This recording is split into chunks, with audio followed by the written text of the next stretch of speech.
Hello there, people of the internet. So today we are going to discuss disposable firearms. Normally, whenever I talk about disposable firearms, people think of something like this.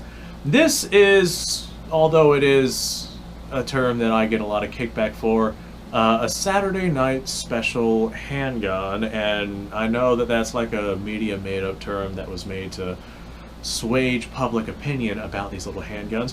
But essentially what these are is they are intended and designed to be disposable, more notably for criminal use. They saw a lot of, well, how do I want to say this? They had their heyday back in, we'll call it the 1980s, where during this time period, many nefarious criminal acts were able to take place with these very dirt cheap little handguns, upon which the handguns then used in crimes would be disposed of by being tossed inside of a river or melted down because they have a very cheap alloy frame and slide, typically like a Zamek or something similar to that, which could be very easily melted down. They're not made for longevity. They are made for doing a particular task and then getting rid of. Nowadays, a lot of times you'll find these broken. A lot of times they'll have cracks in the frame or on the slide or something like that, just because these are not made to consistently shoot. They disassemble kind of strangely. They are, well, they're just not very well built guns. And they're built like that for a purpose. They're built to be as cheap as possible, and they're built to essentially be something that somebody who got it could get rid of and not feel any real negative repercussions because, again, it was made and sold as cheaply as possible.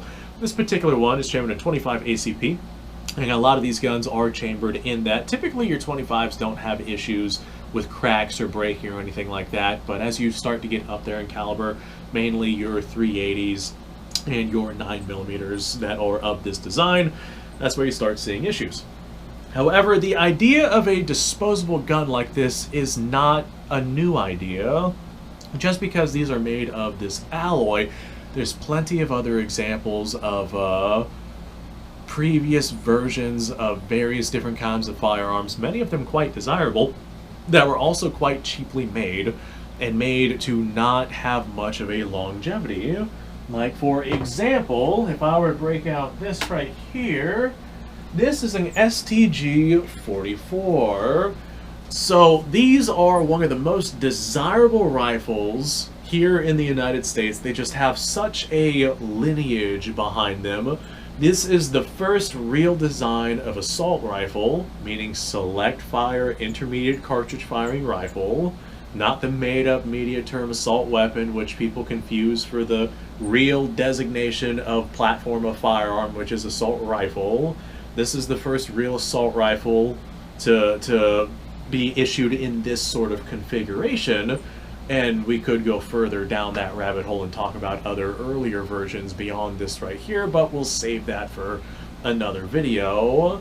But these right here are a very simple stamped sheet metal design. They were made to be pumped out as fast and as cheaply as possible because it's a very, very effective weapons platform that Germany was trying to get out into the hands of as many soldiers as possible, but the life expectancy of the soldier was less than the life expectancy of these rifles, and the life expectancy of these rifles was still not great. As a matter of fact, these rifles are only designed to be able to withstand about 1,000 rounds or so of firing before they start to get significantly worn out.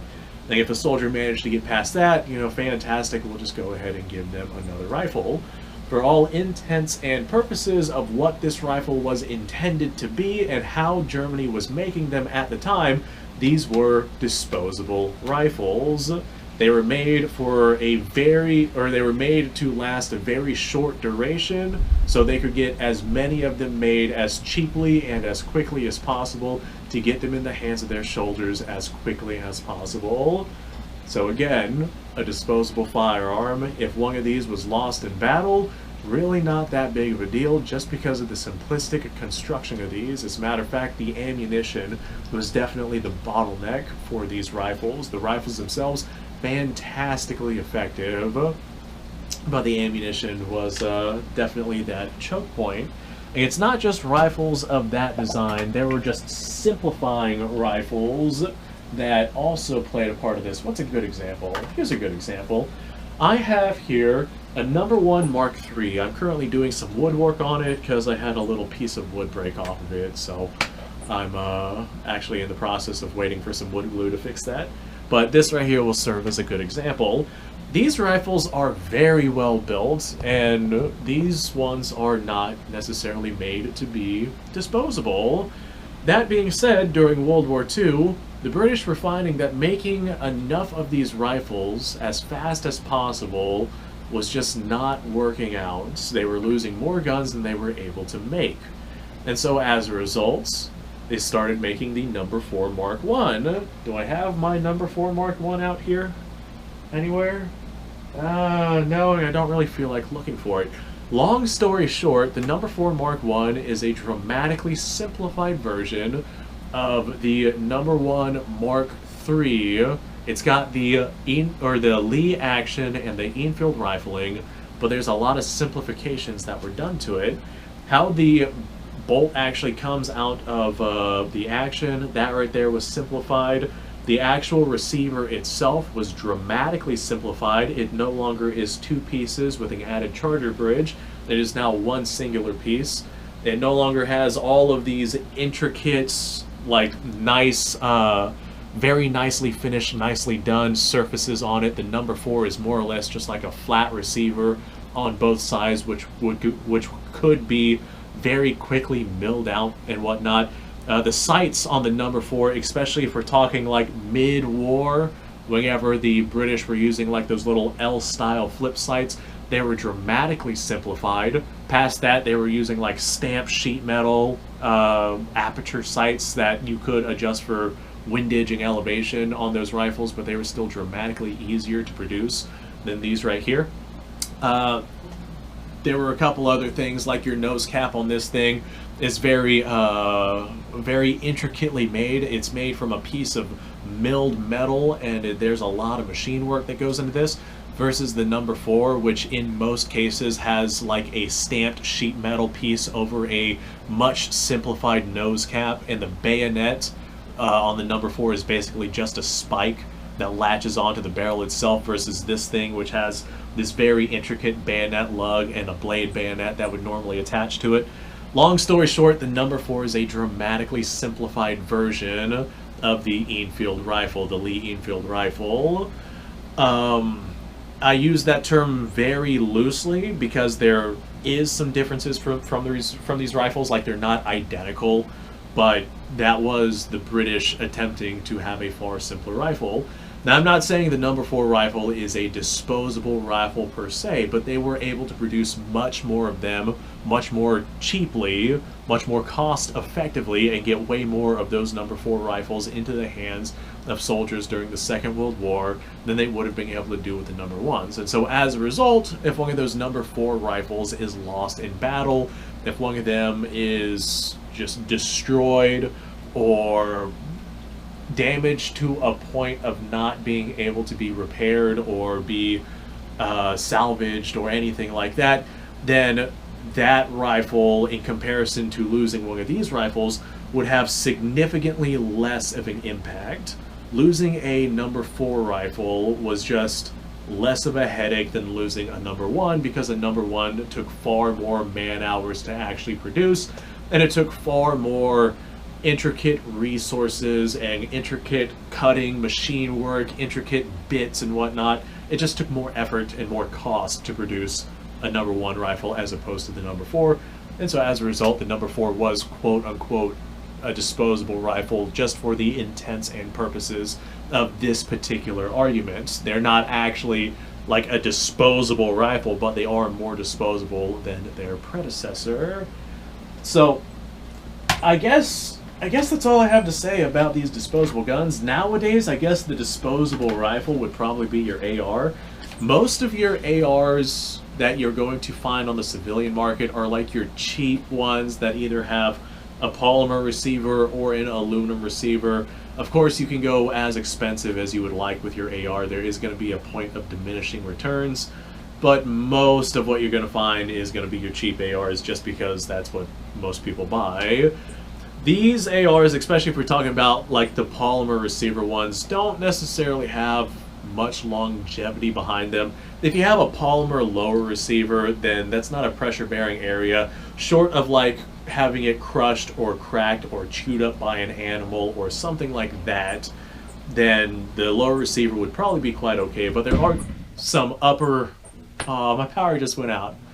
There are some upper receiver plastic, is my power gonna go out again? There are some upper receiver plastic polymer ARs that, can I turn this thing back on? Sounds like we got some weather outside. Turn that light back on. Perfect. That I have messed with over time, and you can get a fair amount of rounds through those, but they just wear out faster. They do have steel inserts to stop that upper receiver from exploding, but that's still not ideal. So today's quote-unquote disposable gun would probably be this, and I would probably pair it with like a high point or some cheapo Glock clone like a Taurus or those Smith & Wessons or something like that, some kind of polymer receiver handgun, which would serve itself to be probably in that vein of disposable gun as well. But man, there's just so many different options out there on that market. Like, there's so many really cheap options that actually work quite well. Anyway, I'm going to start rambling in this video. I'm going to go look around the house, make sure nothing's on fire after that power outage. Thanks for watching. Appreciate your time. Like, subscribe, share. The description below has a link to all sorts of stuff. Go check it out. I'll see you on the next episode.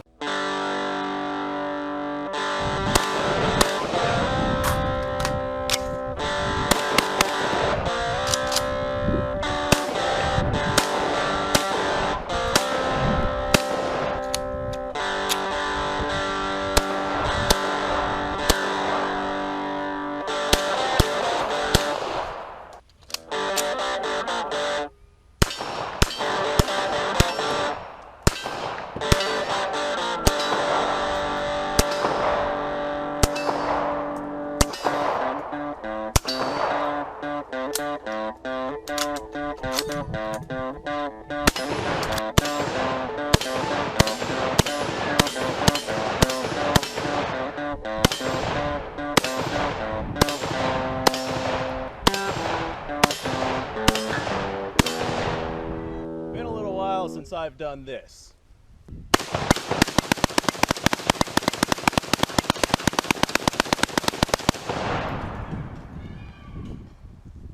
Bonnie and Clyde be damned. The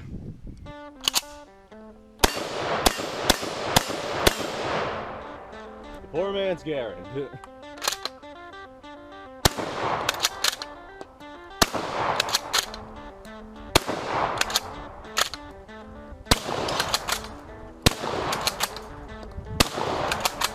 It's a shame that bolt-action shotguns aren't more mainstream.